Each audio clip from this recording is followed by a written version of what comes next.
चरित्रे परम पवित्रे सादर वर्णावे सज्जन वृंदे मनोभावे आधी वंदावे संत संगे अंतरंगे नाम बोलावे कीर्तन रंगी देवा सन्निध सुखे डोलावे भक्ती ज्ञाना विरहित गोष्टी इतरांना कराव्या प्रेम भरे वैराग्याच्या युक्ती विवराव्या जेणे करुणी मूर्ती अंतरी ठसावे श्री हरीची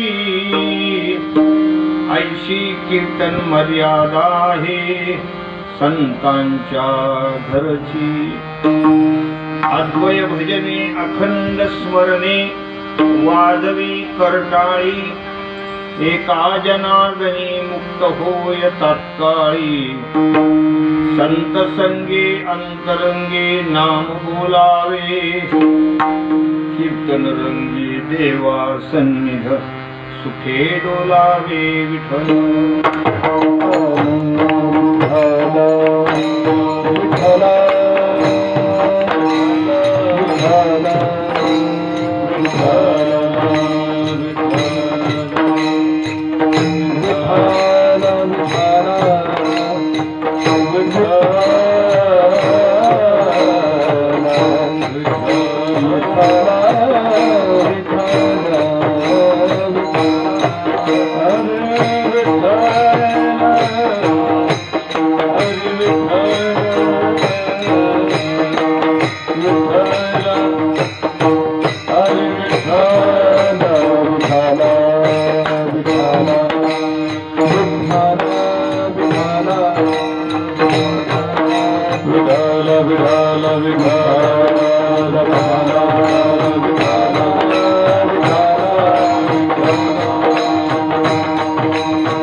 नमो विश्वरूपा विष्णु माय बापा अपार अमुपा पांडुरंगा।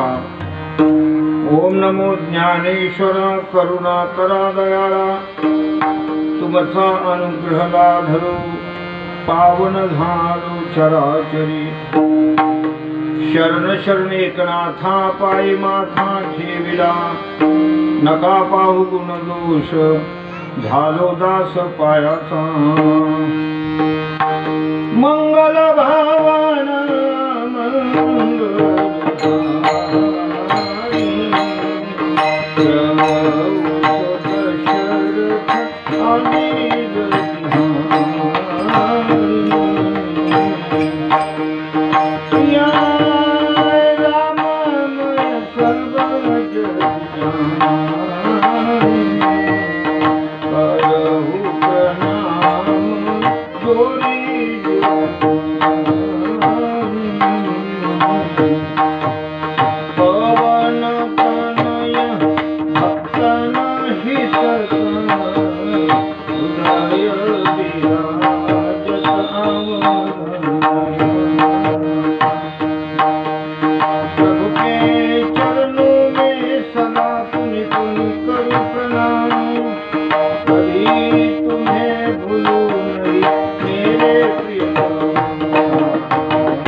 सगुण चरित्रे परम पवित्रे सादर वर्णावे सज्जन वृंदे मनोभावे आधी वंदावे। संत संगे अंतरंगे नाम बोलावे कीर्तन रंगी देवा सन्निध सुखे डोलावे। प्रस्तुत प्रसंगी सेवेकरता निवडलेला अभंग ज्यांच्या छत्रछायेखाली तुम्ही आम्ही आहोत असे पैठण निवासी शांती ब्रह्म एकनाथ महाराज यांचा हा 5 कडव्याचा कीर्तनाची मर्यादा सांगणारा अभंग आहे।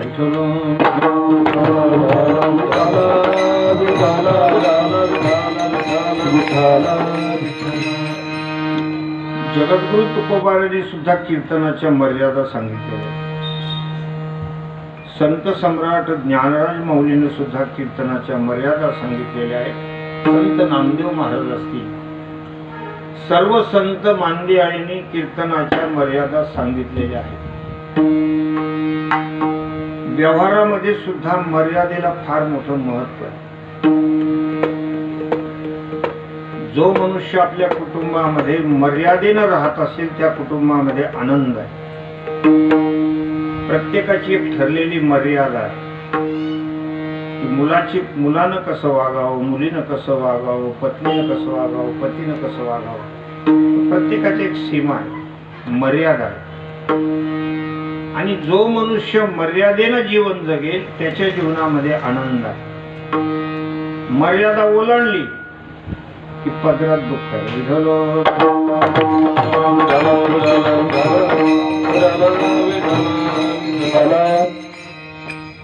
आपण काय म्हणतो, मर्यादा पुरुषोत्तम राम प्रभूचं नाव घेत असताना अगोदर काय शब्द वापरतो आपण, मर्यादा. भगवान रामचंद्र प्रभूंची कथा तुम्ही श्रवण करा. प्रत्येक गोष्टीची त्यांच्या जीवनामध्ये मर्यादा आहे. कोणत्या जीवनामध्ये काय करावं या सगळ्या गोष्टी रामचरितमानस मध्ये उल्लेख झाले. ज्यावेळेला प्रभू रामचंद्र 4-5 वर्षाचं 5-6 वर्षाचं वय झालं त्यावेळेला तीर्थयात्रा केल्या होत्या. त्याने काय लहानपणामध्ये शरीरामध्ये शक्ती असली म्हणजे तीर्थयात्रेला वगैरे जा. उठी पुत्रा होई जागा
तीर्थयात्रा केल्यामुळे मनुष्याचं अंतःकरणाची शुद्धी होते. अनेक संत महात्म्यांचं दर्शन घडतं, गंगेचं स्नान घडतं. जगत त्या ठिकाणी रामकथेमध्ये भगवान रामचंद्र प्रभूच्या अनेक मर्यादाचं वर्णन केलेलं आहे. जव हे सकळशी जव हे सकळ सिद्ध आहे, हात चालाव्या पाय तू आपले स्वैत पाय, तीर्थयात्रे जाय चुको नको. एकाच अर्थाचे 2 प्रमाण असल्यामुळे आपण एक स्वीकारलं, एकाला चालीत घेतलं, एकाच आपलं. नाही तर कोणी आम्हाला म्हणतं लय चालबाज झालेला.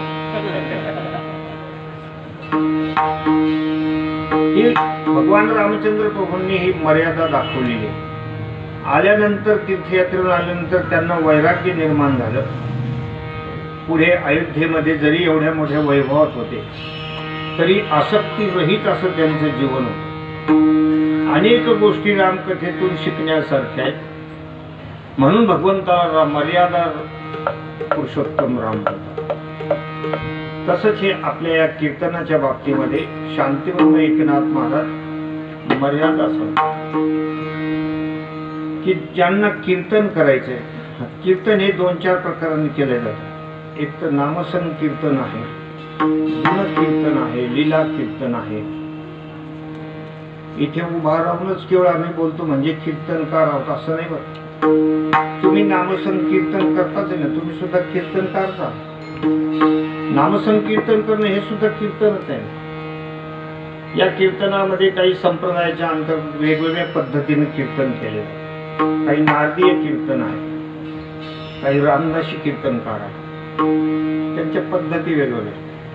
वारकरी संप्रदायामध्ये सुद्धा 2-4 पद्धतीने कीर्तन केले जाते. आता आम्ही रामकृष्ण हरी अगोदर म्हणतो, कोणी त्याची सुरुवात विठोबा रखुमाईपासून. आम्ही मध्यंतरी विठ्ठल विठ्ठल म्हणतो, तो काही कीर्तनकार विठोबा रखुमाई, मध्यंतरी विठोबा रखुमाई. अशी ती संप्रदायाच्या फळावरच्या काय आहे त्या परंपरा. त्या परंपरेला काही आपण नाव ठेवत नाही, जसं चालत आलेलं आहे जसं त्यांनी सद्गुरूची परंपरा असेल त्याप्रमाणे लोक करतात. पण प्रत्येक साधू संतांनी कीर्तनकारांना मर्यादा घालून दिली. कीर्तनकार हा समाजाला प्रबोधन करणारा व्यक्ती आहे आणि समाजाला चांगल्या गोष्टी त्याने सांगितल्या पाहिजे ही त्याच्यावर जबाबदारी. एकाने मला विचारलं की कीर्तनाचे पैसे घ्याव का घेऊन. लोक विचारतात. म्हणलं मला काय माहित, आता तू तरी गाठ्यात बघून सांग. तुकोबारांचा गाथा आहे म्हणलं, त्याचं एकदा पारायण कर, त्याच्यात काय लिहिलं ते सांग. नाही तुम्ही सांग. म्हणलं मी नाही सांगत, तूच सांग. म्हणजे मला तर मग पुरा गाथा वाचावा लागला. त्याच्याकरताच म्हणतो मग तुला तेवढं गाठीचं पारायण म्हणलं तुझ्याकडून केलं. त्याने पारायण वगैरे केलं. मला येऊन सांगितलं म्हणजे तुकोबाराने सांगितलं तर घेऊ नये. म्हणलं बरोबर आहे तुकोबारायचं. आणि मग लोक कसे घेतात म्हणजे मला काय माहिती. त्याचं तूच मग काय करायचं. तुकोबारायांचे जे काही मर्यादा सांगितलेले ते जर आपण पालन करत नाही तर आपण तुकाराम महाराजांच्या गाठ्यावर दगड बांधला असं एवढा दोष लागतो. जसं रामेश्वर भट्टाने तुकोबारांचा गाथा बुडवला, दगड बांधून बुडवला. पण रामेश्वर भट्टाचा हेतू वेगळा. रामेश्वर भट्टांना असं वाटत होतं की तुकोबाराय हे वेदातलं ज्ञान प्राकृत भाषेत आणू लागले. म्हणजे मराठी भाषेमध्ये वेदातलं ज्ञान आणतायत, त्याचा रामेश्वर भट्टांना राग होता. आणि हे ज्ञान संस्कृत भाषेतच राहावं आणि त्या भाषेवर आमचा पगडा राहावा, हे प्राकृत भाषेमध्ये येऊ नये यासाठी त्यांना राग आला होता. त्यांनी तुकोबाराचा गाथा बुडवला, दगड बांधून बुडवला. पण तुकोबाराच्या अर्थाला, तुकोबाराच्या ज्ञानाला विरोध नव्हता बरं रामेश्वर भट्टांचा, हे लक्षात ठेवा. तुकोबाराला ते मानत होते की हे बरोबर लिहितायत, वेदावर लिहितायत, म्हणून ज्ञानाला विरोध नव्हता, भाषेला विरोध होता. आणि म्हणून तो दगड बांधून बुडवला. भगवंताला तो 13 दिवस उपोषण केलं तुकोबाराने. ते दगडासहित वह्या तारील्या जायच्या. पण आताची परिस्थिती अशी आहे की जे लोक तुकाराम महाराजांचं लिहिलेलं ऐकत नाही, वागत नाही, त्यांनी तुकाराम महाराजांना एक प्रकारचं त्यांच्या गाठीवर काय बांधलंय, दगड बांधलाय. जवळजवळ गाथा बुडवलाय. पण हा बुडवलेला गाथा देवाला सुद्धा काढणं कठीण आहे. तो तरी गाथा काढला, पण हा गाथा काढणं फार अवघड गोष्ट आहे. कारण त्याच्यात ज्या मर्यादा दाखवलेल्या त्या जर आपण सोडल्या तर त्याचे परिणाम चांगले नाही. त्याचे परिणाम चांगले नाही. कारण संतांची अनुज्ञा होते, त्यांची कधीही अवज्ञा होता कामा नये. संती सांगितले केले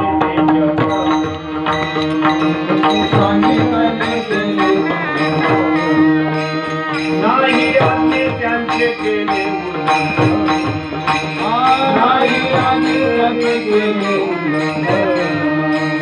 मतांतरा नाही दिले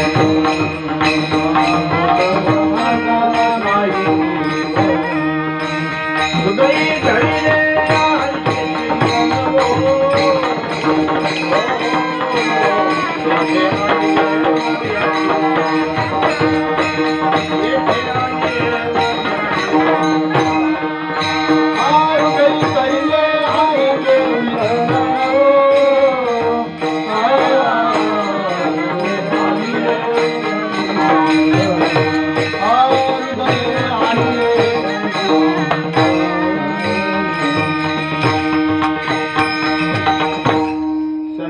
सांगितले केले ते जतन नाही आज्ञे त्यांचे केले उल्लंघन. तुकोबारांनी काय आपल्याला सांगितलेले, काय मर्यादा घालून दिलेल्या आहेत, त्याचं उल्लंघन होता कामा नये. जर उल्लंघन झालं तर आपण त्यांच्या गाठ्याला दगड म्हणून शोधणार आहोत. आपण त्यांच्या गाठ्यावर, आपण मनुष्य नसून गाठ्यावरचा दगड आहे असं त्याचा अर्थ. तिथे आपण झाकून ठेवलं, बांधून टाकले, त्याचा दोष लागतो. संतांची अनुज्ञा केल्याचा दोष लागतो. मग संतांची अनुज्ञा केल्यानं भगवंताला राग येतो.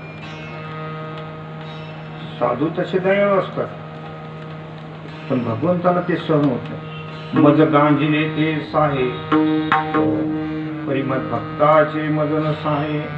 भगवंताला राग येतो, मग आपल्यावर भगवंताचा कोप होतो. कोप झाल्यानंतर त्याचे दुष्परिणाम आपल्याला भोगावे लागतात. म्हणून ज्या ज्या मर्यादा घालून दिलेल्या त्या मर्यादेने आपण वागलं पाहिजे. तुकोबारांनी सांगितलं की तुम्ही धनार्जन करण्यासाठी याचा उपयोग करू नका, ही भगवंताच्या प्राप्तीची साधन आहे.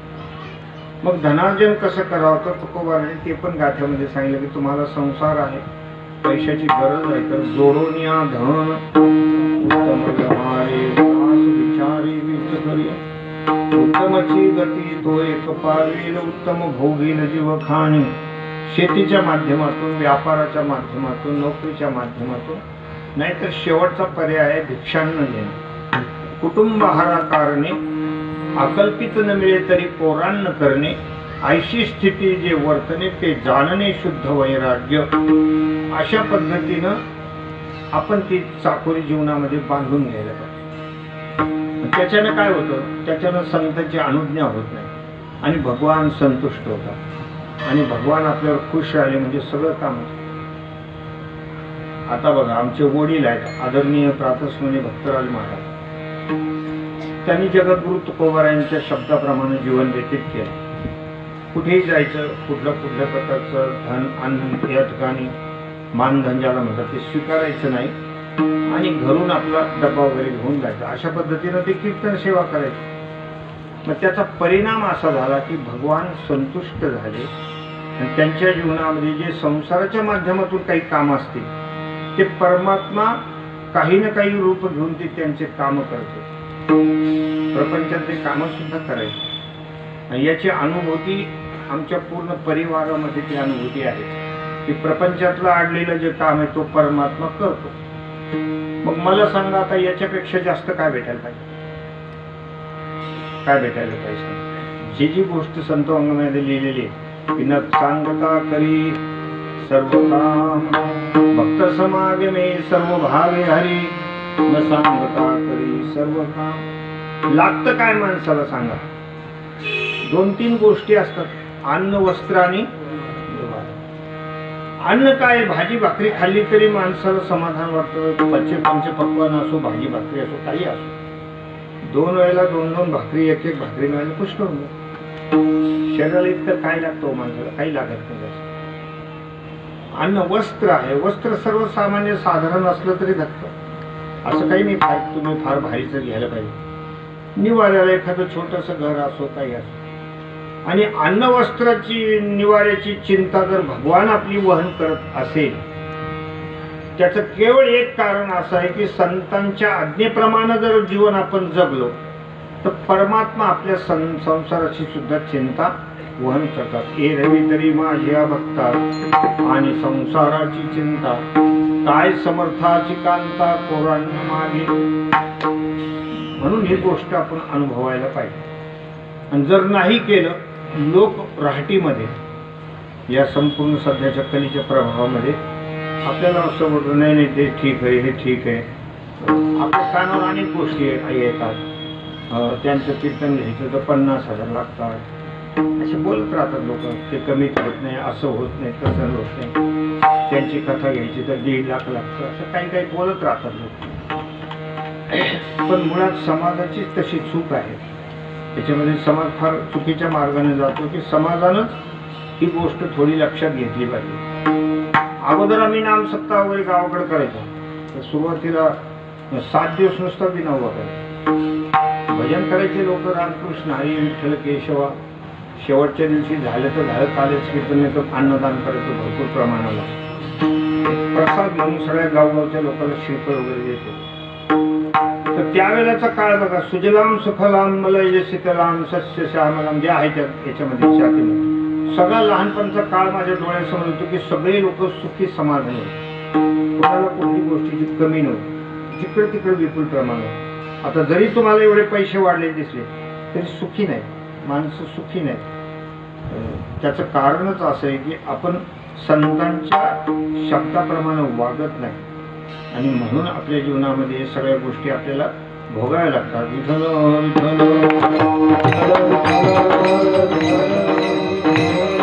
विठ्ठल म्हणून तुकोबारांचे काही जे अभंग ते कीर्तनाच्या मर्यादा सांगणारे अभंग आहेत. आजचा जो आपण सेवेकरता घेतलेला अभंग एक शांतीब्रह्म एकनाथ महाराज सांगतात की कीर्तनकारासाठी काय मर्यादा आहे. सगळ्यांसाठी मर्यादा असतात महाराज, प्रत्येकासाठी. श्रवण करणाऱ्याच्या मर्यादा आहेत.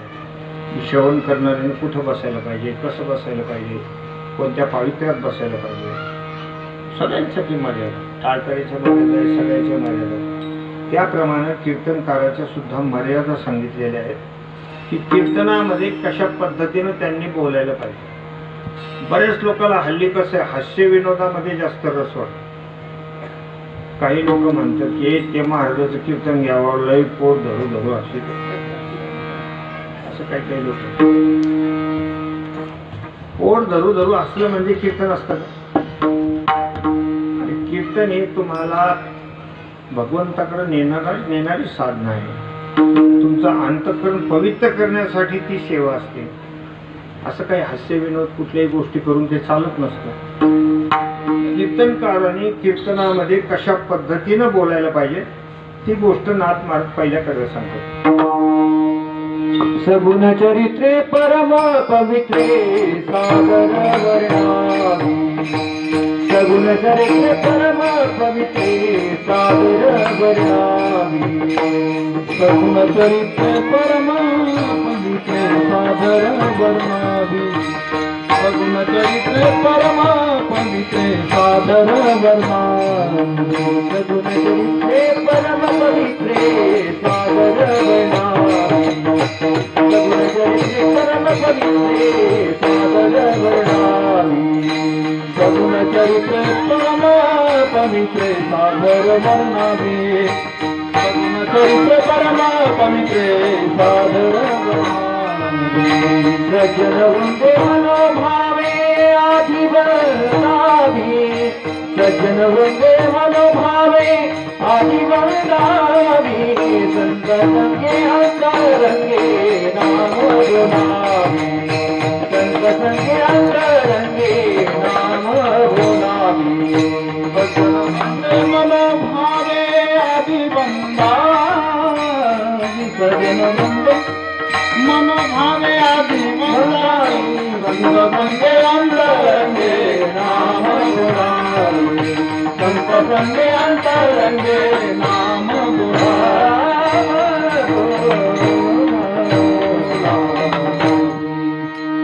सगुण चरित्रे परम पवित्रे सादर वर्णावी. सज्जन वृंदे मनोभावे आधिवंदावी. नाथ महाराज कीर्तनकाराच्या मर्यादा सांगतायत की अशा पद्धतीनं त्या मर्यादेतून जर कीर्तन केलं तर ते कीर्तनकारालाही समाधानाला कारणीभूत होतं. ऐकणाऱ्याचंही कल्याण होत असतं. ऐकणाऱ्याचा सुद्धा उद्धार होत असतो. पण तुम्ही पण तुमचा अमूल्य वेळ देऊन इथे येता. 2 घंटे येऊन बसणं एवढं सोपं आहे का सांगा. किती जणांचा किती त्याग असतो, महिलांचा किती त्याग आहे. सगळ्या मालिका सोडून इथे सामान्य गोष्ट आहे. आणि त्यांना या गोष्टी आपण मर्यादेच्या सांगायला पाहिजे ना. कीर्तनाच्या काय काय मर्यादा सांगितल्या. कीर्तनकारांनी सगुण चरित्रे परम पवित्रे सादर वर्ण. भगवंताने जे सगुण रूप धारण केलेले आहे, निर्गुण निराकार परमात्मा या ठिकाणी सगुण साकार होत असतात. 3 कारणे त्याच्यामध्ये. भगवान सगुण साकार का होतात. परि यदा यदा हि धर्मस्य ग्लानिर्भवति भारत अभ्युत्थानम धर्मस्य तदात्मानं सृजाम्यहम्. परित्राणाय साधूनां विनाशाय च दुष्कृतां धर्म संस्थापनार्थाय संभवामि युगे. साधूचं रक्षण, दुष्टांचा नाश आणि धर्माची स्थापना अशा 3 कार्यासाठी परमात्मा येत असतो. निर्गुण निराकार परमात्मा सगुण साकार रूप धारण करतो. की ज्या वेळेला दुष्टांचा भरणाव होतो त्यावेळेला भगवान स्वतः येतात. जे साधू संतांचा आता ऐकत नाही अशी ज्या वेळेला परिस्थिती निर्माण होते त्यावेळेला येतात. आत्ताच भगवान रामचंद्र प्रभूचा अवतार झाला. रामनवमीचा उत्सव झाला. आणि भगवान रामचंद्र प्रभू आलेले सगुण रूप धारण केले. अत्यंत गोजीरवान भगवंताचं रूप आहे, रामरूप. छोट्या छोट्या बाललीला भगवान करताय. ठुमक चलत रामचंद्र, ठुमक चलत रामचंद्र. भगवान त्या ठिकाणी पायात पैंजण आहे साधत छुम छुम छुम. लहान लेकरं ज्याप्रमाणे चालतात त्याचा आनंद खूप होतो आईवडिलांना. छोटे छोटे लेकरं असतात, घरामध्ये खेळतात. म्हणून ग्रहरत्नानी बालकामध्ये आकाशरविरत्नानी ग्रहरत्नानी बालकः कांताशैरत्नानी सभारत्नानी पंडिता असं सुभाषित आहे. छोटस बालक घरामध्ये असलं तर कितीतरी आनंद असतो. घरातले झालेले भांडणं सुद्धा मिटून टाकते. लहान लेकरं त्याच्या चेहऱ्याकडे बघलं, त्याच्या चेहऱ्याचा आनंद बघितला की घरातली थोडीफार कुरबुर असली ती मिटून जाते. असं त्या लेकराच्या चेहऱ्यामध्ये काय असतं, सामर्थ्य असतं. भगवान बाललीला करतात. संपूर्ण अयोध्या नगरीला आनंद झाला. दशरथ राजा आहे, कौशल्य आहे, सुमित्रा माता आहे, कैकेयी माता आहे, सगळ्यांना आनंद दिला भगवंता. आणि पुढे भगवान ज्यावेळेला थोडे मोठे झाले, विश्वामित्र मुनींनी त्यांना यज्ञाच्या रक्षणासाठी नेलं. यज्ञ रक्षणासाठी नेलं. तिथे गेल्यानंतर राक्षसांना मारलेले. तो मारीच आला होता यज्ञ विध्वंस करायला. भगवंतानं बाण मारला तर त्या बाणाच्या पिसाऱ्यानं तो 7 समुद्राच्या पलीकडे जाऊन पडला. बाण लागला असतं तर त्याचं काय झालं. म्हणून तर औषधावर लिहिण्याची पद्धत आहे, रामबाण औषध लिहितात का नाही. रामबाण औषध म्हणजे त्याचा खेळ खतम होतो असं नाही, बरं त्याचा आजार समाप्त होतो, आजार संपून जातो. म्हणून त्याच्यावर लिहिलं जातं रामबाण औषध. भगवंताच्या बाणाचा पिसारा लागला तर 7 समुद्राच्या पलीकडे जाऊन मार्च पडला. या सगळ्या भगवंताचे हे चरित्र आपण वर्णन करायला पाहिजे. पुढे अहिलेचा भगवान उद्धार करतात, जनकपुरीमध्ये येतात. तिथे भगवान रामचंद्र प्रभूचा लक्ष्मण भरत शत्रुघ्नाचा विवाह होतो. खूप थाटामाटामध्ये तो विवाह सोहळा पार पडतो. या सगळ्या गोष्टी आपण भगवंताच्या चरित्रातल्या वर्णन करायला पाहिजे. पुन्हा अयोध्येला हे सगळे येतात. 4 भावंड, 4 सुना. काय अयोध्या नगरीमध्ये आनंद असेल, घरोघरी आनंद. आणि पुण्यानंतर मग वनवासाचा प्रसंग आहे. तरी पण भगवान रामचंद्र प्रभूच्या चेहऱ्यावर दुःख आलं. भगवान रामचंद्र प्रभू म्हणतात या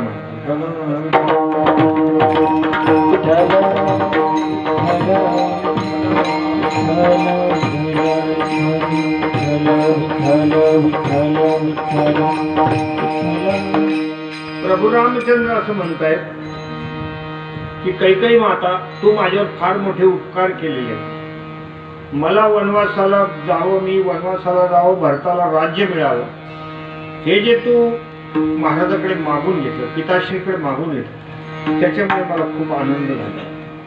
त्याच्या कारणाने मला एकतर वनवासामध्ये ऋषीमुनींचं संतांचं दर्शन होतं. हे पहिलं माझं भाग्य आहे. भाग्योदयेन बहुजन समाजितेन सत्संग मंच लभते पुरुषो यदा वै. भाग्याचा उदय ते हे जोडी संत पाय. ही पहिली गोष्ट आहे प्रभू रामचंद्र, मला संतांचं दर्शन होईल. दुसरी गोष्ट, राजा दशरथांच्या वचनाचं काय होईल, पालन होईल. कारण आमच्या पूर्ण परंपरेमध्ये कधीच कोणी खोटं काम केलेलं नाही. सगळं सत्यवादी राजे. शिवी दधीची हरिश्चंद्र नरेशा, धर्म हे तुसे कोटी कलेशा. त्याच्यामुळे आम्हाला एकतर ती गोष्ट आम्हाला फार भूषणाची की आमच्या याच्यामध्ये जे शब्द एकदा दिला ते आम्ही कधीच माघार घेत नाही. आपल्याला काय महाराज, आपण रात्री बोललो तर सकाळी म्हणतो कवा बोललो, आणि तो म्हणतो तू काल रात्री नाही बोलला का, म्हणजे रात गई बात गई. ते तसं नाहीये. रघुकुल रीत सदा प्राण जाय बरु वचन जाय. एक तर आपल्या परंपरेचं सगळं पालन होईल, दुसरा फायदा आहे. तिसरा फायदा आहे की या ठिकाणी माझा जो आवडता भाऊ आहे तो राजा होता, तो राजा होता, याचाही मला फार मोठा आनंद आहे. म्हणून बघा या सगळ्या प्रसंगामध्ये सुद्धा प्रभू रामचंद्रांना या सगळ्या याच्यामध्ये किती आनंद होतो, त्या सगळ्या गोष्टी आपण याच्या कीर्तनाच्या माध्यमातून सांगायला पाहिजे. की एखादा दुःखाचा प्रसंग असला तरी त्याच्यातून ज्याला आपण पॉझिटिव्ह थिंकिंग म्हणजे चांगले विचार, जरी एवढ्या सगळ्या राज्याभिषेकाचा आनंदाच्या प्रसंगामध्ये वनात जायचा प्रसंग आला तरी त्याच्यात सुद्धा प्रभू रामचंद्र म्हणतात की ही फार चांगली गोष्ट आहे आणि हे रामकथेतून आपण शिकायला पाहिजे. काही प्रसंग जीवनामध्ये आला तर हे चांगलंच झालं असा भाव आपल्या जीवनामध्ये असायला पाहिजे. म्हणून हे सगळं चरित्र, सगुण चरित्र वर्णन करावं. प्रभू रामचंद्रांची कथा आहे, भगवान श्रीकृष्ण कथा, परमात्म्याची कथा वर्णन करावी. कृष्ण अवतारामध्ये काय काय भगवंतानं लीला केलेल्या आहेत जे काल्याच्या कीर्तनामध्ये सांगितल्या जातात. भगवंताची माखन चोरी आहे, भगवान गाईचं रक्षण करतात वगैरे, या सगळ्या गोष्टी श्रीकृष्ण अवतारामध्ये खूप काही कार्य, मोठं कार्य केले म्हणून त्याला परिपूर्णतम अवतार म्हणतात. फार मोठं कार्य. भगवान या भूतलावर 125 वर्ष होते. फार मोठं कार्य केलं भगवंताने. इथे भगवान श्रीकृष्ण परमात्म्यानं हे सगळं केलेलं आहे. उद्धवाला ज्ञान भगवंताने दिलेलं आहे, अर्जुनालाही सुद्धा गीतेसारखं ज्ञान दिलं. अनेक गोष्टी भगवंताच्या ह्या ज्या कथा आहेत, या कथेनं मनुष्याचं जीवन परिवर्तन होत असतं. म्हणून कीर्तनकारांनी ते सांगायला पाहिजे. सगुण चरित्रे परम पवित्रे, कारण ते अत्यंत पवित्र चरित्र आहे. परम पवित्र, सादर वर्णावे.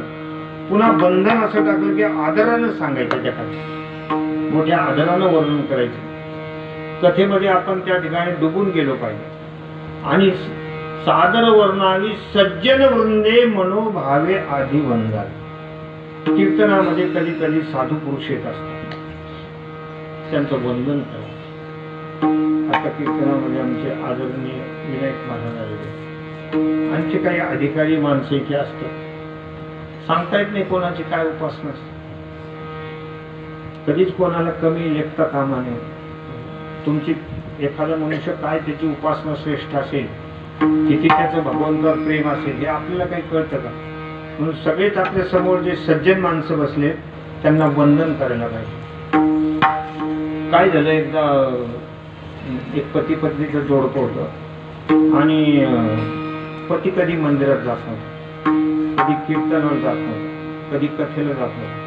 पण पत्नी मात्र एक पण कार्यक्रम सोडत नव्हती. मंदिरात, कथेमध्ये, कीर्तनामध्ये, भजनात सगळ्या याच्यात हजर. आणि ती जात होती पण नवऱ्याला नाव ठेवायची. ती म्हणजे काय तुमचं डोकं आहे का खोकं आहे मला कळा नाही. कधी भजन नाही, कधी कीर्तन नाही, कधी काही माहित नाही, काही नाही. तुम्ही कधी येत जा ना कीर्तनाला, येत नाही. तो एवढाच मान, तू करू राहिले ना, तो एवढाच मान, बाकी तो काहीच बोलत नव्हता. कधी देवाचं नाव त्याच्यात तोंडात. आणि एके दिवशी रात्री काय झालं, 11-12 वाजेच्या वेळेला ते पती पत्नी एका मंचकावर झोपलेले होते आणि पतीच्या मुखातून झोपेमध्ये राम असं शब्द. पती झोपेमध्ये काय म्हणला, राम. हिनं ऐकलं, हिला एवढा आनंद झाला की आयुष्यात ह्या भावानं कधी काही केलेलं नाही, कुठंच नाही आला. पण याच्या तोंडातून राम शब्द आला, तिला खूप आनंद झाला. तिला तिथून पुढे झोपच नाही आली. उठली, पाणी बिणी पिली, लगे आनंदामध्ये बसली की माझ्या नवऱ्याच्या तोंडातून राम आला, माझ्या राम. आता कधी हे सकाळी उठते तर कधीच सांगू, इतका आनंद झाला. हा उठला, उठल्यानंतर सांगितलं, अहो लई नवऱ्याची गोष्ट झाली रात्री. काय झालं म्हणजे, तुमच्या तोंडातून तुम्ही एकदम मोठ्यानं राम म्हणले. तो मला खरं बोल राहील म्हणजे, हो मी स्वतः ऐकलं. तो म्हणला, मग आता जगण्यात काय अर्थ राहिला नाही मला. म्हणजे मी त्या रामाला हृदयात ठेवलं तर ते बाहेर निघाला तर मला काय करायचं राहू नये. त्याला मी बाहेर जाऊ द्यायचं नाही असं ठरवलं होतं. कोणाची उपासना भारी म्हणजे सांगता येत नाही कोणाची काय उपासना असेल, कोण जाणे कोणा घरी उपासना. म्हणून आपण साधू संतांना, सगळ्यांना साधू संत समजून सगळ्यांना वंदन करायला पाहिजे. सज्जन वृंदे मनोभावे आधी वंदावे. आणि भगवान शबरीला ज्यावेळेला 9 विधा भक्ती सांगतात ना, त्याच्यात ती प्रथम क्रमांकाची भक्ती. भगवान ज्यावेळेला शबरीच्या आश्रमामध्ये येतात, शबरी देखी राम दुहाये, मुनि के बचन समुझी जिय भाये, सरसिज लोचन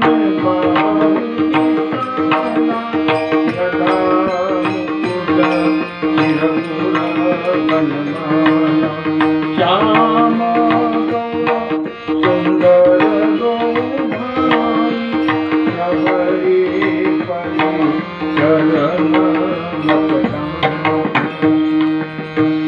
शबरीला पाहिलं प्रभू रामचंद्र आले आणि खूप महाराज आनंद झाला. तिला चरणाचा अभिषेक केलेला आहे, काही फळं दिलेले आहेत, काही संत म्हणतात बोर वगैरे आणून दिले. भगवंतांनी मोठ्या प्रेमानं खाल्ले. नंतर ती म्हणू लागली, देवा तुमची स्तुती करावी असं मला वाटतं, पण माझं काही शिक्षण नाही, काही नाही, मंदमती आहे, अधमते अधम अधमाती नारी तीन मऊ मै मती मंद आधारी. मती मंद आहे, मला काही स्तुती करता येत नाही. त्यावेळेला भगवंतांनी सांगितलं, अरे शबरी तू काहीही चिंता करू नको, कह रघुपती सुनु भामिनी बाता, मान हो एक भगती करणार. मी फक्त अंतःकरणातलं प्रेम बघतो, तू काही चिंता करू नको. आणि मग भगवंताने शबरीला 9 प्रकारची भक्ती सांगितली. त्याच्यात प्रथम क्रमांकामध्ये संतांचा संग सांगितला. प्रथम भगती संतन कर संगा, दुसरी रती मम कथा प्रसंगा. पहिली भक्ती संतांचा संग, म्हणून सज्जन वृंदे मनोभावे आधी वंदा. सगळ्यात मोठी भक्ती काही असेल तर संतांची संगती. या जगामध्ये जो कोणी मोठा मनुष्य झाला असेल तो फक्त संतांच्या संगतीतच मोठा होऊ शकतो, अन्यथा तो मोठा होऊ शकत नाही. विठ्ठल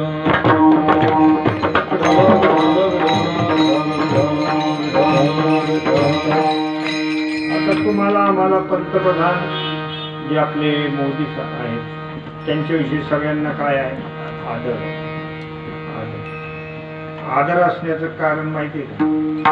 कारण ते संतांचा आदर करणारे. त्यांच्या अंतःकरणामध्ये साधू संतांविषयी काय आहे? प्रेम. कधी संताला पाहिलं तर ते साष्टांग दंडवत घालतात. घाली संताशी आसने पूजा करी काया वाचा म्हणे, एका जनार्दनी जाणे इच्छिले ते करून. संतांची संगती ज्याला येतो मनुष्य मोठा. साधू संग फार महत्वाचा आहे. म्हणून सज्जन वृंदे मनोभावे आधी वंदावे. आणि एकदा संतांचा संगत झाला की संतांच्या संगतीमध्ये केलेला परमार्थ हा फलद्रूप होता. मनोमार्गाने होत नाही. मनोमार्गे गेला तो येथे मोकळा. आपल्या मनानेच काही काही गोष्टी ठरवायच्या नाही, आम्ही आमच्या मनाने ठरवू असं नाही. संतांचा संग करा आणि ते ज्याप्रमाणे सांगतील त्याप्रमाणे आपण वर्तन करायला पाहिजे, तर आपलं कल्याण होत असतं. म्हणून या ठिकाणी नाथ महाराज सांगताय संतांच्या संगतीतून नामस्मरण करायचं. त्या दुसऱ्या कडव्यामध्ये संत संगे अंतरंगे नाम बुलावे, संत संगे अंतरंगे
नाम बोलावे कीर्तन रंगी देवा सनेन सुखे डोलावे. संतांच्या संगतीमध्ये नाम घेतलेलं आणि मनोमार्गाने केलेला विषय हा याच्यात फरक आहे. आता हा वारकरी संप्रदायाचा उघडा म्हणतोय रामकृष्ण हरी, कोणी गळ्यामध्ये माळ वगैरे घातले हा उघडा म्हणतोय. मग काही लोक म्हणले ते तर आम्हाला येत, मग गुरु करायचे माळ घालायची काय करत, मग ते त्यांच्याकडून काय घ्यायचं, त्यांच्याकडून एवढ्यासाठी घ्यायचं की संतांची तपश्चर्या झालेली असते, त्या नामाची त्यांनी अनुभूती घेतलेली असते, ते प्रासादिक असतं, त्यांच्या मुखातून आलेलं ते प्रासादिक असतं, म्हणून त्यांच्या ते मुखातून घ्यावं. संता वाचून या नाम नय हाता साधन साधिता कोटी जाना, जैसे कांते विन करणे संसार साधन विचार व्यर्थ केला. आमचे भाऊ एक दृष्टांत सांगायचे. एका माणसानं त्या असोबाचं काय केलं, पूजन केलं, प्रदक्षिणा घातल्या, ते प्रसन्न झाले. म्हणजे भक्ता काय पाहिजे बोल, म्हणजे मला मुलगा पाहिजे, म्हणजे तथास्तु असं सांगितलं. वर्षभर झालं त्याला काही मुलगा झाला नाही, तो परत आला, पुन्हा प्रदक्षिणा घालायला लागला, पुन्हा ते दैवत प्रसन्न झालं. म्हणजे भक्ता आता कशाला प्रदक्षिणा, म्हणजे मुलगा पाहिजे. म्हणजे तुला गेल्या वर्षीच म्हणलो ना तथास्तु, तसं काही नाही झालं, म्हणजे नाही झालं म्हणून चालू, नाही तर मी कशाला आलो. लग्न कधी झालं, म्हणजे तेवढंच व्हायचं राहिलं, तर लग्न नाही झालं मुलगा. जैसा कांती विन करणे संसार साधन विचार व्यर्थ केला. तसं तर नाम ही साधना जरी सोपी असली तर संतांच्या संगतीतून ते आलं पाहिजे, त्यांच्या संगतीतून आलं पाहिजे, त्यांच्या मुखातून ते आलं पाहिजे. म्हणून बरेच वेळेला कथा वगैरे आपल्याला करायची असली ना, ते अगोदर आपण गुरुमुखाने ऐकली पाहिजे. गुरुमुखातून ते आलं म्हणजे त्याला वेगळ्या प्रकारचे काय येतं, तेज येत असतं. आता आमचे आदरणीय विनायक महाराज, त्यांनी सद्गुरूंची सेवा केलेली आहे. आदरणीय कोल्हापूरकर गुरुजी त्यांच्याकडे राहिलेले खूप वर्ष, त्यांनी त्यांच्या मुखातून अनेक गोष्टी ऐकलेल्या आहेत, वेदांताचे ग्रंथ ऐकलेले आहेत. आणि ते श्रवण केल्यामध्ये त्याच्यामध्ये काय होते, एक प्रकारची पावर येते, एक प्रकारची शक्ती निर्माण होते. त्या पद्धतीनं ते झालं पाहिजे. म्हणून संत संगे आणि अंतरंगे, अंतरंग म्हणजे नाम आणि नामीचा अभेद आहे असं समजून नामस्मरण झालं पाहिजे. नाम आणि नामी याच्यामध्ये काही कुठल्याही प्रकारचा भेद नाही. म्हणून नाम घेतलं म्हणजे ते भगवंत आपल्याला भेटला एवढं माणसाला वाटलं पाहिजे. नाहीतर बऱ्याच लोकांना असं वाटतं की आता 50 वर्ष झाले आम्ही नामस्मरण करत राहिलो, आम्हाला काही फायदा नाही, उलट आमचं टमरळ वाजलं, असे काही लोक म्हणतात. तू नामस्मरण केलं हेच त्याचं फळ आहे. बीज आणि फळ हरीचे नाम, नाम हेच फळ आहे जीवनात. नामधन आपण वाढवायला पाहिजे, संतांच्या संगतीमध्ये वाढवायला पाहिजे. आपण त्या नामस्मरणाकडे जात नाही आणि तोडगे ताडगे तर बरेच करतो, त्याच्यात बरं टाइमपास करतो. इकडून हे कर तिकडून ते कर, असे आपल्या संसारातल्या अडचणी देवाला सांगत राहा. पुढे नंदीच्या कानात बोल, नंदीच्या कानात याद्याची याद्या चालू आहे. एखाद्याला न जाणू ते कॉम्प्युटर सारखं इकडून चिठ्ठ्या निघतील, एखादं सांगता येत नाही. नंदीच्या तोंडातून चिठ्ठ्या येतील पाहिजे, याने काय मागितलं त्याने काय मागितलं. हे आपण सगळे संसाराचे रडगा आणि संसार त्या देवाजवळ करतात. साधू सांगतात तुम्हाला काही करायची गरज नाही, नामस्मरण करा. कुठला तोडगा ताडगा, इकडे बसान तिकडे बसान, त्या रंगाचं फुल कशाला आणलं, त्या रंगाचं फुल कशाला आणलं. आणि घराच्या समोर कद्दू बांधायला पाहिजे, घरातले सगळे बुद्धू, घराच्या समोर कद्दू. काय करणार कद्दू? लई लोक मनानेच काही कुठाने करतात, घेणं देणं कंदे लावून येणं गेल्याचे जल 3-3 पेन.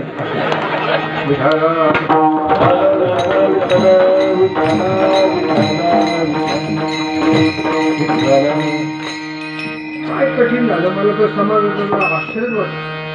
कुणकडे लाखो लोक पाहायला लागले, काही करायचं म्हणजे महादेवाला मधाचं बोट लावलं पोरग पास होत. ते पोरग टुकार फिरू राहिले ते कसं काय पास होईल? त्याला अभ्यास करावा लागेल. नाही नाही महाराजांनी सांगितलं तुम्ही मधात बोललो. माझाचं नाही, तू बाटल्या वाटल्या तरी काही होणार नाही. महादेव थोडं त्याचे पेपर सोडणार आहे. कोणाचं काही ऐकायचं. लोक अर्धे तर मी म्हणतो ना 50% लोक पागलसारखेच करायला काही कळायलाच तयार नाही त्यांना की नामाची शक्ती काय आहे. राम नामाचं एवढी शक्ती आहे की एवढी नामाची शक्ती तेवढे पापची नाही तरी जगत. इतकं पावर त्या नामस्मरणामध्ये. हे हनुमंतराय तुम्हाला वाटतं आपण एवढं सगळं हनुमंतरायचे जिकडे तिकडे मंदिर आहे ते एवढे मोठे कशाने झाले? नामानं झाले. नामानं झाले. एवढे मोठे झाले की आपण बस करी राम सुमिरी पवन सुत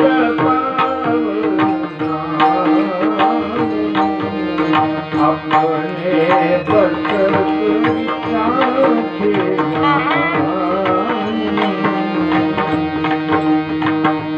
सुमिरी पवन सुत पावन नाम अपने बस करी राखी राम. काय हनुमंतराय एवढे मोठे झाले की भगवान रामचंद्र प्रभू त्यांच्या वश होते. यांनी सांगावून त्याने ऐकलं. भगवान स्वतः म्हणतात की भरत भाई कपिशे उरी न काय असे तोडगे ताडगे करून झाले काय? केवळ नाम, केवळ राम नाम घ्या. राम राम म्हणायचं नाही, काहीतरी पालापाचोळा गोळा करत फिरायचे. ते महाराजांनी सांगितलेले धोत्याचं फुलाना, महाराज म्हणले लवंगा आणा, काळे मिरे आणा. अरे काय त्याला खोकला झाला आहे का काय? देवाला काय सर्दी झाली का? कमी कामं करायचं आपलं. ते सांगतात ते अक्षरशः त्या पुराणात त्या गोष्टी नाही बरं. तर मी सगळ्या पुराण वाचलेला. तुम्हाला काय वाटतं उगाच बोलतो का? आम्ही वाचन केलेलं त्या गोष्टीचं. तसं नाही आहे. तुम्ही नामस्मरण करत नाही, काही नाही, कोणी सांगितलं ते ऐकत राहतात. माणूस समाज भरकटायला लागला. राम नाम घ्या, संतांच्या संगतीमध्ये घ्या. संतांना ओळखून घ्या एकदा. भोंदू बाबाच्या मागे लागू नका. कारण अनेक संतांचा वेश घेऊन जगामध्ये आता सध्या भोंदूगिरी जास्त चालू आहे, अश्वगिरी जास्त चालू आहे. तर थोडंसं माणसाने सावधगिरीनं वागायला पाहिजे की आपल्याला जे तुकोबाने काय सांगितलं, कधी गाथा वाचायचं नाही, कधी रामायण घरात नाही, काही नाही काही नाही काही नाही. आणि मग कोणी काही सांगितलं तर सुरू करून दे. अशा प्रकारची स्थिती. पण ते खरोखरच आहे का याची सुद्धा कोणी पडताळणी करीत नाही. एकदा भागवतकर सांगत होते बघा, मी सांगतो एवढं जीव तोडून तुम्ही कोणी ऐकत नाही, तुमचं ध्यान नाही. त्याच्यातली एक महिला म्हणली, महाराज तुमच्या समोर ज्यावर आहे, तुम्ही काय खोटं बोलणार? बरोबर चालू द्या म्हणतो. म्हणजे अशा प्रकारची स्थिती. आपण स्वतः त्यांना अभ्यास करायला पाहिजे. आपण ऐकतोय म्हणजे त्याच्यात खरंच ते ऐकावं, हे आपण पडताळून करून बघायला पाहिजे. गाथा काय म्हणतोय, ज्ञानेश्वरी काय म्हणते, रामकथा काय म्हणते. आता हे रामचरितमानस आहे, एकनाथी भागवत आहे, गाथा आहे, ज्ञानेश्वरी, हे सगळे ग्रंथ तुम्ही घरी आणा, वाचन, त्याच्यात एक तरी तोडगं दाखवा. काहून महाराज ऐका ज्ञानेश्वरी एखादं तोडगं काढलं, इकडून तुम्ही एक फुलं आणा, तिकडून ते तोडा, निकडून धोत्र घेऊन या, असं काही लिहिलेलं का? या ग्रंथामध्ये एकही तोडगा नाही. आणि आपण किती मागे लागलो, काय काय करायला लागलो. फक्त रामनाम सोडलं, बाकीचं सगळा गोंधळ चालू. जे करायचं ते नाही करायचं, दुसरंच करीत बसायचं. त्याच्याने फजिती होते ना. एका माणसाला काय झालं, एका काठेवाड घोडे घ्यायचे होते. जुन्या काळची गोष्ट आहे. त्याला 10,000 रुपये किंमत होती. आता 1,00,000-2 लाखाला मिळणार नाही. 10,000 रुपये काठेवाड घोड्याची किंमत होती. त्याला वडिलांनी त्या पोराला पैसे दिले, म्हणजे काठेवाड घोडं घेऊन ये, त्या बाजारात चांगलं घोडं मिळतं, म्हणजे भाई मिळतं. गेला तो घोड्याच्या बाजारात. गेल्यानंतर इकडं तिकडं फिरायला लागला. मग तिथे फुगेऱ्याच्या दुकानं होत्या, काही ते रिकीप बिकीप घोड्याला साज असतो बघा, त्याला ते आवडायला लागलं. ते खरेदी करायला, पुढं फुगीर घे, पुढं रिकीप घे, ते सगळे पैसे संपले त्याचे. 10,000चे त्यांनी वस्तू घरी घेऊन आला आणि मग वडिला समोर ठेवले. आणि तो म्हणजे घोडं कुठे म्हणजे तेवढंच घ्यायचं राहिलं.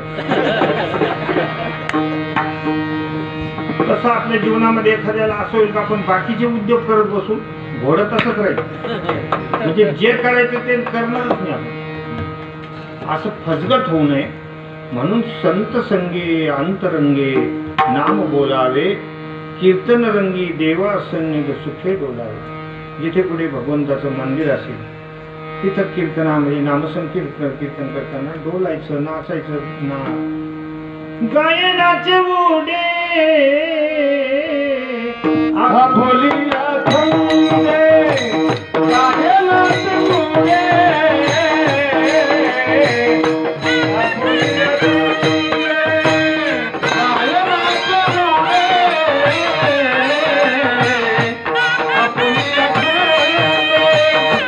गायनाचे उडे, आपुलिया छंदे,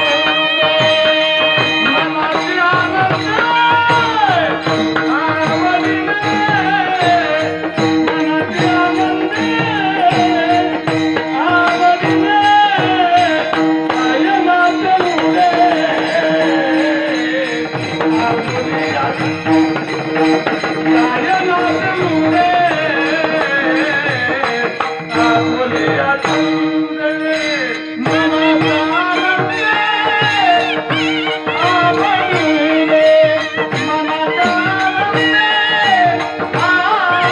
मनाची आनंद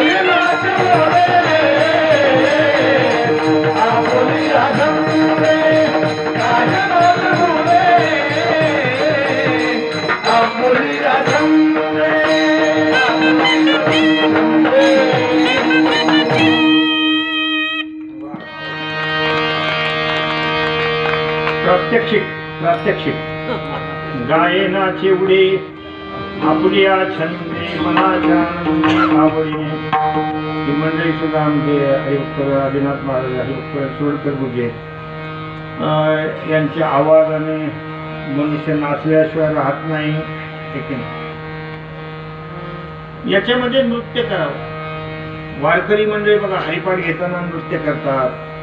दिंडीमध्ये बघा माऊलीच्या सोहळ्यामध्ये 2-2, 300 मृदंग एकत्रित येतात त्या रिंगणामध्ये, आणि त्यावर ते 200-300 विणेकरी, आणि मग चालताना ज्ञानोबा तुकाराम,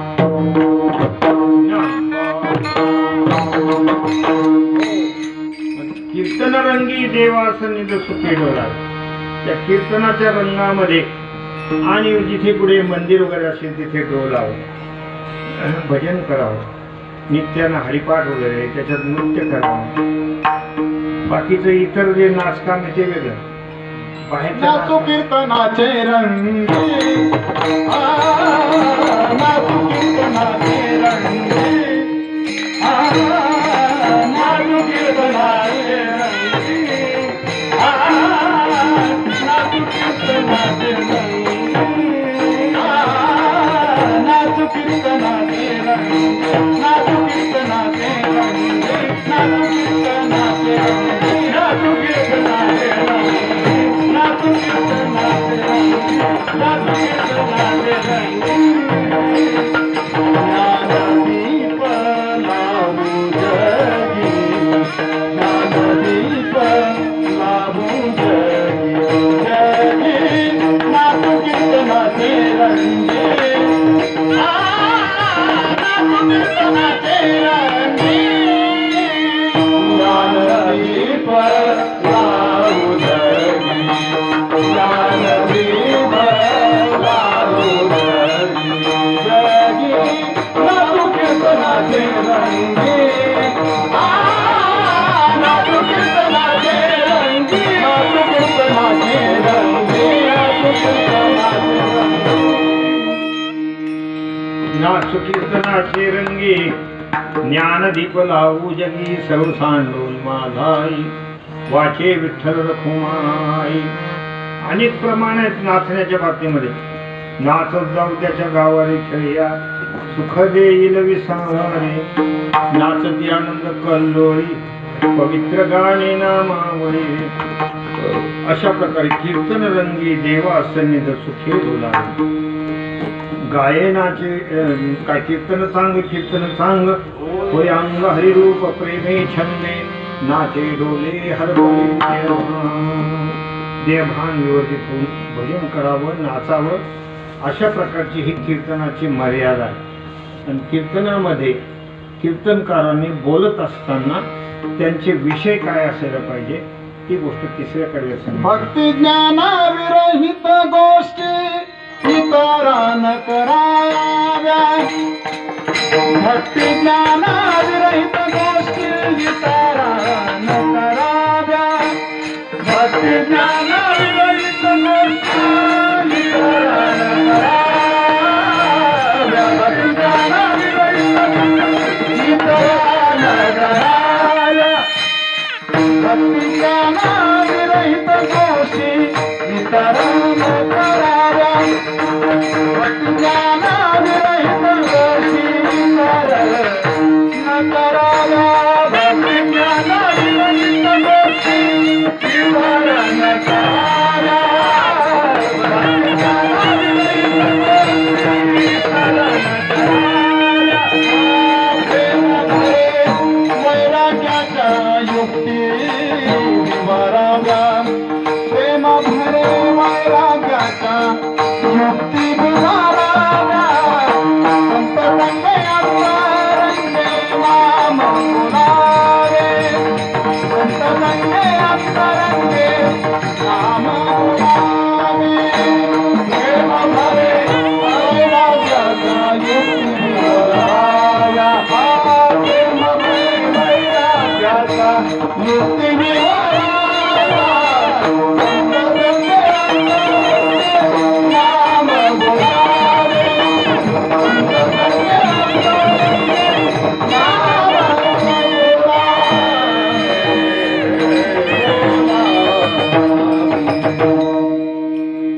भक्ती ज्ञानाविरहित गोष्टी इतरांना कराव्या. प्रेम भरे वैराग्याच्या युक्ती विवराव्या. जे कीर्तनकार आहे त्या कीर्तनकारांनी पहिली गोष्ट अशी की भक्ती ज्ञान वैराग्य या गोष्टी मोठ्या प्रेमानं कथन करायला पाहिजे. भक्ती ज्ञान वैराग्य भगवत प्रेम ही गोष्ट कीर्तनातून असायला पाहिजे. इतर कुठल्याही प्रकारच्या गोष्टी कीर्तनातून करू नये. त्याला आपण भाकड कथा म्हणतो. श्रीमद भागवताच्या ग्रंथामध्ये सुद्धा अधिकाऱ्याचं वर्णन सुरुवातीला आलेलं आहे. त्यामध्ये असा एक श्लोक आहे की वैष्णव विरक्तो वैष्णवो विप्रो वेदशास्त्र विशुद्धीकृत दृष्टांत कुशलो धीरो वक्ता कार्योति निस्पृह अनेक चित्त विभ्रांता वक्ता पाखंडवादिनः सुखशास्त्र कथोच्चारे त्याज्यास्ते यदि पंडिताः. अशा दोन श्लोकाचा तिथं विचार आलेला आहे की वक्त्यामध्ये पाखंड कथा करणारा नसा. समाजाला जनरंजवणे फोड येतो चावटीचे बोल जनरंजवणे फोड. पण लोकांनी काहीतरी हसलं पाहिजे वगैरे अशा काहीतरी भाकड कथा लावायच्या आणि कुठले तरी विनोद वगैरे सांगायचे. अशा प्रकारे करून समाजाला हसवणं ही कीर्तनकाराकडं ही गोष्ट नसावी. आणि हे विनोदाचार्य वगैरे लिहितात ते काही पदवी चांगली आहे का? विनोदाचार्य पदवी असते तर ते माणसं लिहितात ते हसवणं वगैरे तशा पद्धतीनं.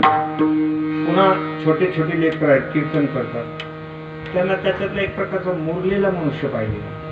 लहानपणा हा अभ्यासासाठी असतो. काही लोकांना कौतुक असतं. मला कौतुक म्हणण्यापेक्षा त्या माध्यमातून पैसे मिळायला लागले. समाज असतो भरकटले. एवढंसं पोरगं कीर्तन करू आलं एवढंसं पोरगं कीर्तन करू सुरू. पण त्या पोराचं वय कीर्तन करायचं नाही त्याचं वय अभ्यास करायचं. त्याला अभ्यास करावा लागतो. गुरुग्रही राहावं लागतं. गुरूंचं त्या ठिकाणी मार खावा लागतो. त्यावेळेला त्याच्यामध्ये एक प्रकारचा प्रोक्तपणा आहे. मला एक सांगा 7-8 वर्षाच्या पोरात लग्न करते 8 वर्षाचं लेकरू आहे लग्न करते का नाही करत? कारण लग्नाची जी त्याच्या अंगामध्ये शक्ती लागते बुद्धी लागते ते त्याच्या. मला एक सांगा लग्न करायची तर सुद्धा त्याची लायकी नाही तर तो कीर्तन कसं करतो? कीर्तन कसं करतो? कीर्तन म्हणजे तुम्हाला काय विनोद वाटला का? त्याच्यामध्ये कुठल्या प्रकारचा प्रोक्तपणा आहे? काय त्यांनी गुरुग्रही राहून काय सेवा केली काय पाठांतर केले आता आमचं नातू आहे बघा, 10-11 वर्षाचा नातू. महाराजांना माहिती त्याची गीता कंठस्थ आहे, एकनाथी भागवताचा जो एकादश स्कंद आहे ते पूर्ण 1367 श्लोक पाठ आहे आणि 10-12 जवळजवळ 1200 ओव्या ज्ञानेश्वरीच्या पाठ. पण आम्ही त्याला कीर्तन नाही करू. नाही तर काय झालं, 1-2 पाल लिहून देऊन कीर्तन करणं काही नाही आवड गोष्ट आहे. पण त्याचं पाठांतर जरी झालं तरी त्याचा अजून पाठांतर करण्याचं वय आहे, अभ्यास करण्याचं वय आहे. सद्गुरूकडून 10-5 रट्टे बसल्याशिवाय नीट होत नाही. नुसतं पाठांतर केलं जर अहंकार आला तर, म्हणून सद्गुरू त्याला थोडे रट्टे बसले पाहिजे, ते त्याच्यात मुरलं पाहिजे, त्यावेळेला समाजामध्ये ते बोललं. म्हणजे या सगळ्या गोष्टीची मर्यादा आहे. उठसूट त्या गोष्टी करायला नाही पाहिजे. त्याच्यामध्ये काय होतं, आपल्याला दोष लागतो. असो, तो समाजाचा भाग आहे, त्याच्यावर आपण कशाला जास्त बोलायचं. पण या ठिकाणी झाले भक्ती ज्ञानाविरहित गोष्टी इतरांना कराव्या. या ठिकाणी भक्ती काय आहे, ज्ञान काय आहे, वैराग्य काय आहे, प्रेम काय आहे, या सगळ्या गोष्टी आपल्याला कळालंच नाही तर आपण कसं काय सांगू. आणि ते गुरुगृही राहिल्याशिवाय, अभ्यास केल्याशिवाय कळत नाही. विठ्ठल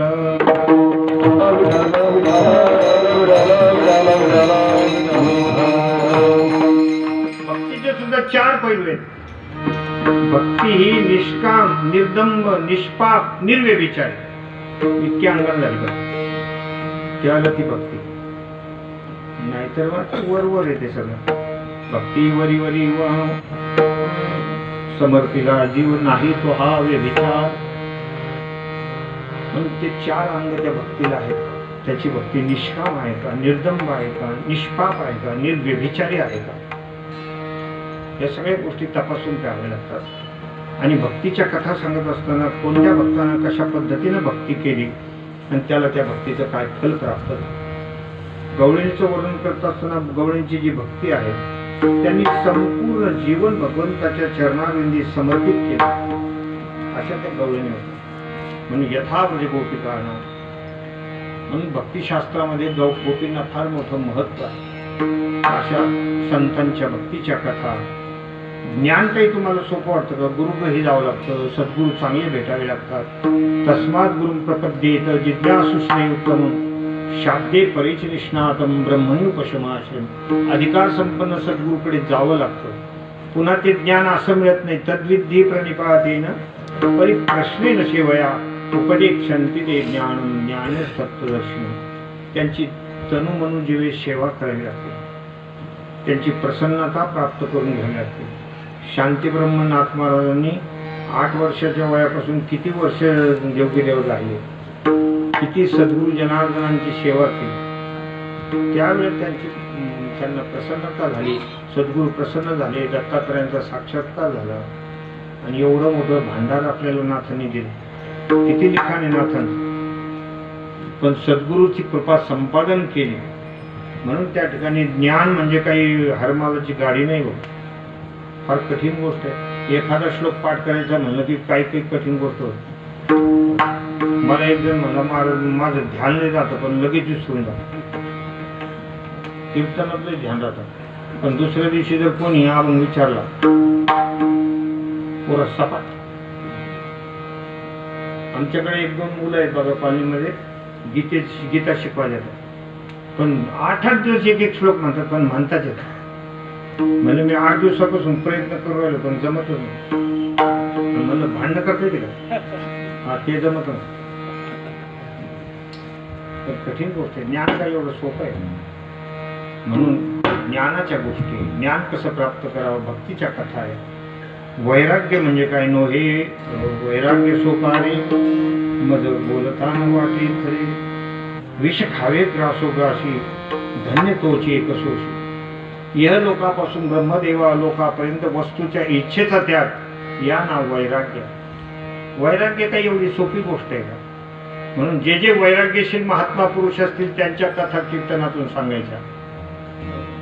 जे जे भगवंतावर प्रेम करणारे भक्त आहेत, प्रेमाने ज्यांनी भगवंताला आकलन केलेलं आहे, अशा प्रेमाच्या कथा कीर्तनातून सांगायच्या. भक्ती ज्ञाना विरहित गोष्टी इतरांना कराव्या. प्रेम भरे वैराग्याच्या युक्ती विवराव्या. वैराग्याची युक्ती म्हणजे या ठिकाणी प्रपंचाची आसक्ती कशी सोडायची. जोपर्यंत आपण प्रपंचाच्या मोहात अडकलेलो आहोत तोपर्यंत आपल्याला भगवंताची प्राप्ती होत नाही. कारण हिची थोर भक्ती आवडते देवान संकल्पावी माया संसार ती सुटली पाहिजे, नाहीतर काहीच उपयोग होत नाही. आमचे वडील एक दृष्टांत सांगायचे. 2-4 मित्र होते असे, मग पायी निघाले. एका गावाला जायचं होतं त्यांना. त्या ज्या गावाला जायचं होतं ना त्याच्या आईकडे मुसळधार पाऊस झाला. म्हणजे त्या गावाच्या मध्ये एक मोठी नदी होती, मोठं पात्र होतं आणि ते दुथडी बोलतात. थोडा अंधार पडायला लागला. म्हणजे आता एवढं पाणी पूर आला म्हणजे आता पलीकडे जायचं, त्या गावाला जायला पाहिजे. थोडी चिंताग्रस्त. मग कोणी काही इकडं पाहा तिकडं पाहा. तर त्यांना एक होडगं दिसलं. ते एक होडगं होतं. अरे म्हणले जमलं, काही चिंता नाही. म्हणजे होडग्यात बसायचं, पायी असे चाटू आणायचे, पलीकडे जाऊन द्या. बसले 4 जण आणि मग ते चाटू मारायला सुरुवात केली. प्रत्येकाने आळी पाहिणं. हे पुरे खवाट्याचं पुस्तक, असे खवाट्याचं पुस्तक चाटू आणायचं. पुन्हा त्याने सोडून द्यायचं. दुसऱ्याचा नंबर, तिसऱ्याचा नंबर. पाठ व्हायची वेळ आली तर ती होडगं तिकडे जायना. जेव्हा थोडं दिसायला लागलं म्हणजे होडगं तर तिथंच आहे. त्यांनी पाहिलं, अरे म्हणजे नाड्याने बावीच्या फडाला बांधलेले. होडगं कसं हलन जाऊ. आता हा झाला दृष्टांत. तुम्ही त्याला हसले, गोष्ट खरी आहे. पण आपण नाही का हे सगळे चाटू आणून राहिलो. कीर्तन कर, भजन कर, पारायण कर, पण आपलं ते बाबळीच्या फडाला नाडा बांधलेला आहे. संसाराच्या फोडाला आपला मोहाचा नाडा पॅक आहे ना, त्यामुळे जमत नाही. तिथं नाडा बांधलेला असल्यानंतर आपण काय करू शकतो. म्हणून ही सगळी गोष्ट जी आहे ना, हे भगवत प्रेम कसं प्राप्त करावं, संसाराची आसक्ती कशी सोडावी, वैराग्य कसं असतं, हे सगळं सांगावं लागतं कीर्तनात. आपण हळूहळू संसाराची आसक्ती सोडायला पाहिजे. आपली चप्पल लेकराच्या पायाला यायला लागली तर ते सोडून द्यायचं. कशाला त्याच्यात एवढं तोंड घालायचं, मध्ये करायचं. भाजी भाकरी भेटते ना तुला, चुप बस. पण नाही, मी आता इतक्या दिवसापासून करू राहिलो आणि पोरांनी मला विचारायचं काहीच नाही करायला पाहिजे. मरूच तर तुला जर तशी अपेक्षा असेल तर मग ठीक आहे, राय मरूच तर. आता स्त्री आहे समजा, तिला सुनबाई करायला लागली, द्यायची सोडून. भजन कीर्तन वगैरे कथा आपल्या आयुष्याचं कशाला बरबादी करायची. नाही ना, तिला पुढं माझ्यासारखं जमतंय करीत बस. म्हणजे आपण हे सगळ्या गोष्टी ज्या आहेत ना ह्या शिकायला पाहिजे आणि या कीर्तनाच्या माध्यमातून कीर्तनकारांनी सांगायला पाहिजे. प्रेम भरे वैराग्याच्या युक्ती विवराव्या. आणि मुख्य उद्देश कीर्तनकाराचा उद्देश असा असला पाहिजे, तो 4थ्या खंडात वर्णन मूर्ती ठसावी अंतरी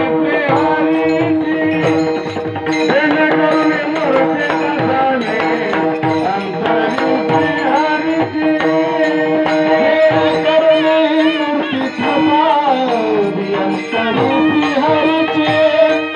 जेणेकरून मूर्ती ठसावी अंतरी श्रीहरीची. जेणेकरून मूर्ती ठसावी अंतरी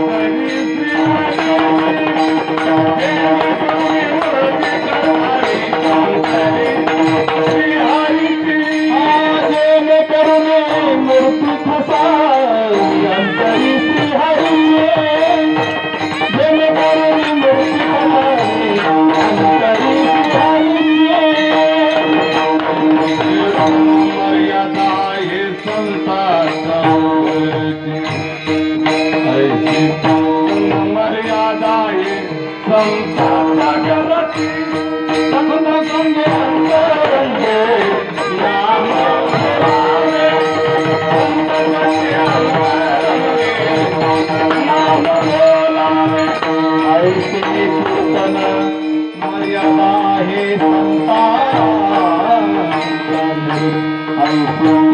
मर्यादा आहे संतांच्या घरची.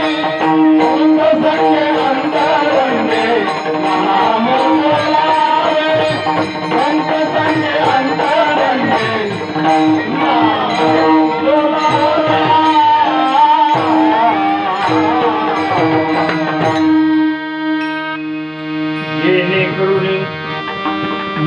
ठसावे अंतरी श्रीहरीची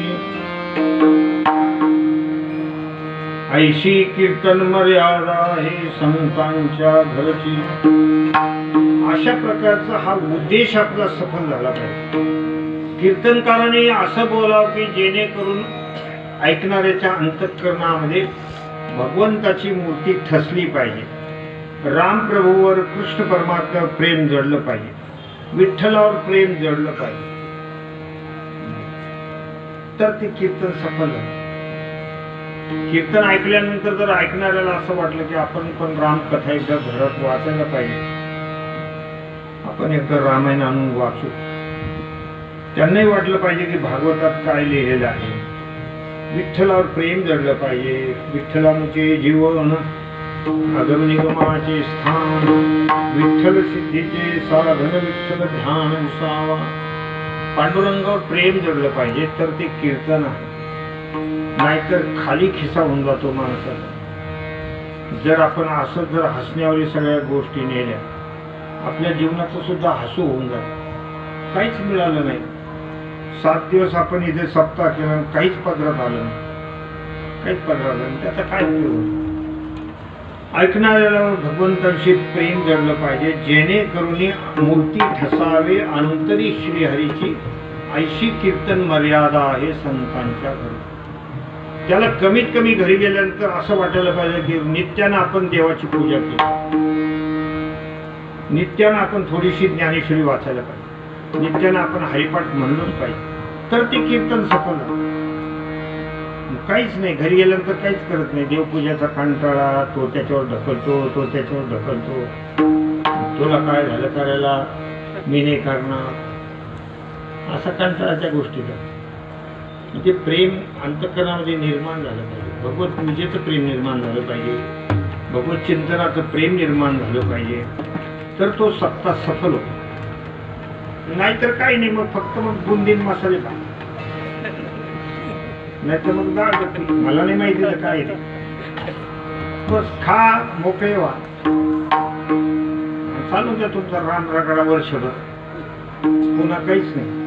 बरेच लोक म्हणतात ना कालच कीर्तनाच्या दिवशी झालो रे बाबा एकदा मोकळा, लई ताण, सप्ताह म्हणलं का बाबा ताण जातो. तसं नाही. आता मी येताना गाडीमध्ये जे आमचे देशमुख साहेब होते त्यांनी खूप सांगितलं, म्हणजे इथे काही काही महिला खूप सेवाधारी आहे. रोज सडा समाजन, झाड पूस वगैरे, स्वच्छता वगैरे, त्यांनी खूप कौतुक केलं. ती खरी भक्ती आहे. तुम्ही घरामध्ये ह्या सगळ्या गोष्टी करायला पाहिजे, सेवाभाव ठेवायला पाहिजे. कीर्तनाच्या माध्यमातून जर तुम्हाला हे प्राप्त झालं, अंतःकरणामध्ये प्रेम भाव निर्माण झाला, तरच कीर्तनकारांनी बरोबर योग्य मार्गाने कीर्तन केलं असा त्याचा अर्थ होतो. आणि जर आपल्या काही पदरात पडलं नाही तर फक्त करमणूक झाली. करमणूक म्हणून कीर्तन नाही, करमणूक म्हणून सिनेमा बघायचा, करमणूक म्हणून एखादं नाटक बघायचं, आणि ते घरोघर आहे. मग नुसतं बटन दाबायचा तो शेत, ते घरोघर चालूच आहे. पण ही करमणुकीचं स्थान नाही, ही भक्तीचं स्थान आहे. मनुष्य देहाची किंमत करून घेण्याचं हे स्थान आहे. म्हणून जेणेकरून मूर्ती ठसावी अंतरी श्रीहरीची ऐशी कीर्तन मर्यादा आहे संतांच्या घरची. आपण भगवंताची सेवा करत असताना परमात्मा आणि आपण वेगळे नव्हे. जरी आपण भक्तीसाठी मी भक्त तू देवायचे करी असं जरी असलं तरी अंतरंगातून विचार केला तर देवामध्ये आपल्यामध्ये काही फरक नाही. देवची बरे देवची बरे तुका म्हणे खरे तुम्ही. याला अद्वैत स्थिती म्हणतात, अद्वय भजन म्हणतात. आणि ती गोष्ट शेवटच्या कडव्यामध्ये महाराजांनी स्वय भजने अखंड स्मरणे वाजवी करताळी. स्वय भजने अखंड स्मरणे वाजवी करताळी. अखंड स्मरणे वाजवी करताळी. स्वय भजने अखंड स्मरणे वाजवी करताळी. अद्वय भजने अखंड स्मरणे वाजवी करताळी. अद्वय भजने अखंड स्मरणे वाजवी करताळी. अद्वय भजने अखंड स्मरणे वाजवी करताळी. अद्वय भजने अखंड स्मरण माधवी एका जनार्दनी मुक्त होय तत्काळी एका जनार्दनी मुक्त होय तत्काळी एका जनार्दनी मुक्त होय तत्काळी संत संगे अंतरंगे नाम बोला संत संगे अंतरंगे नाम बोला एका जनार्दनी मुक्त होय तत्काळी एका जनार्दनी मुक्त होय तत्काळी एका जनार्दनी मुक्त होय तत्काळी संत संगे अंतरंगे नाम बोलावे संत संगे अंतरंगे नाम बोलावे कीर्तन रंगे देवा समीप सुख डोलावे सुख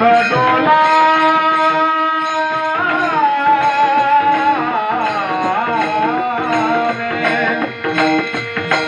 कीर्तन रंगे देवा सनिध सुख डोलावे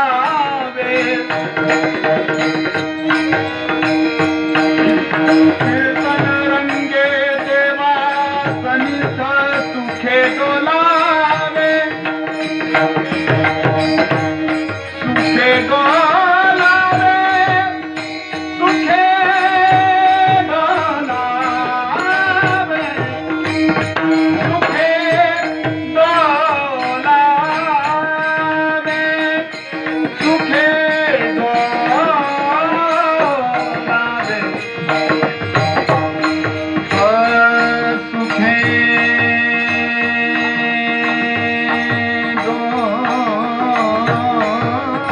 डोलावे सुखे डोलावे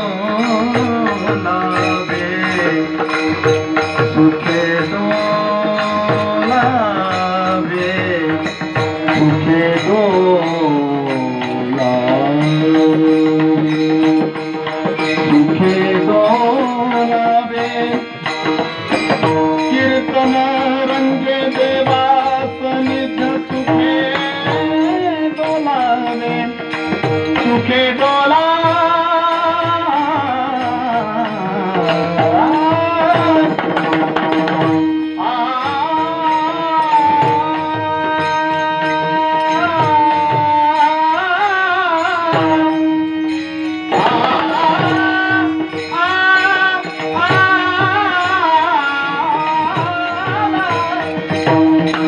सुखे डोलावे से डोलावे डोलावे सुखे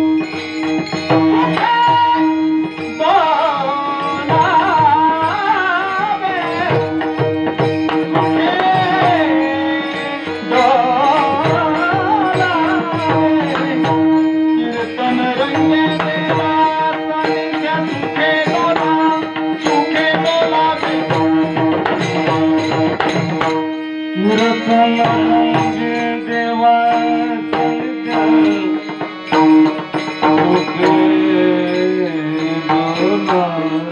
सुखे डोलावे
तन रंग देवा सविता सुखे डोलावे डोलावे डोलावे डोलावे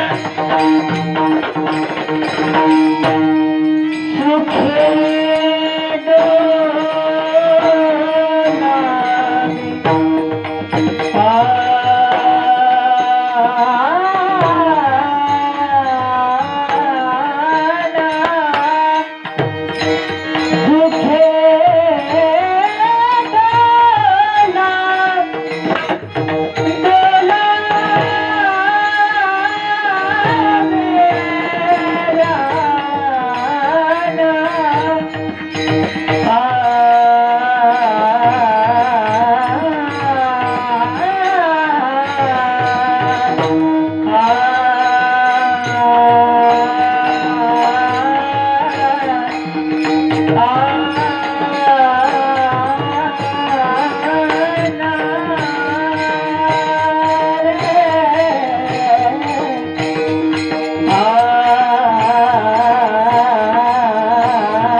अद्वय भजे अखंड स्मरणे वाजवी करताळी एका जनार्दनी मुक्त होय तात्काळी. नाथ महाराज फलश्रुती सांगतात की अद्वय भजन म्हणजे परमात्मा आणि आपण वेगळे नाही.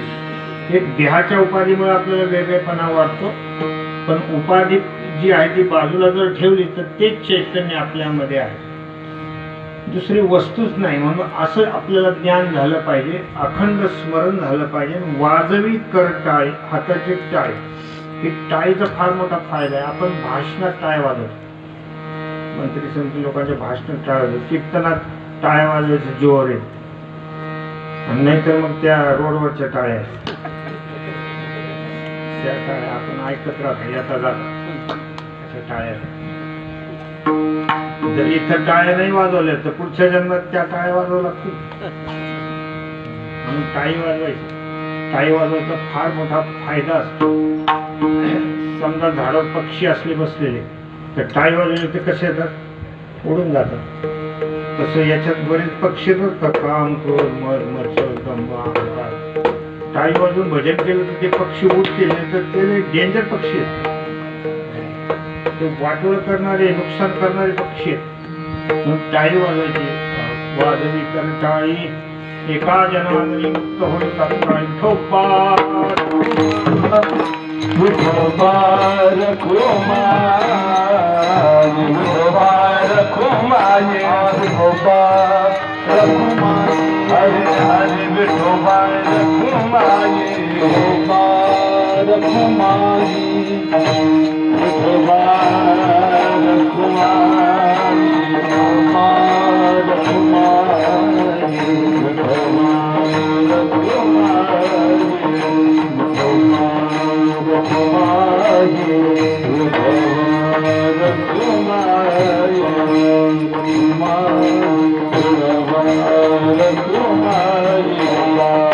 रखुमा ज्ञानेश्वर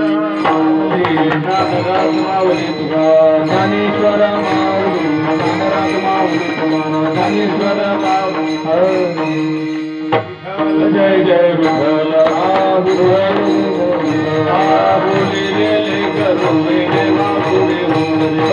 क्षमा अपराध महाराज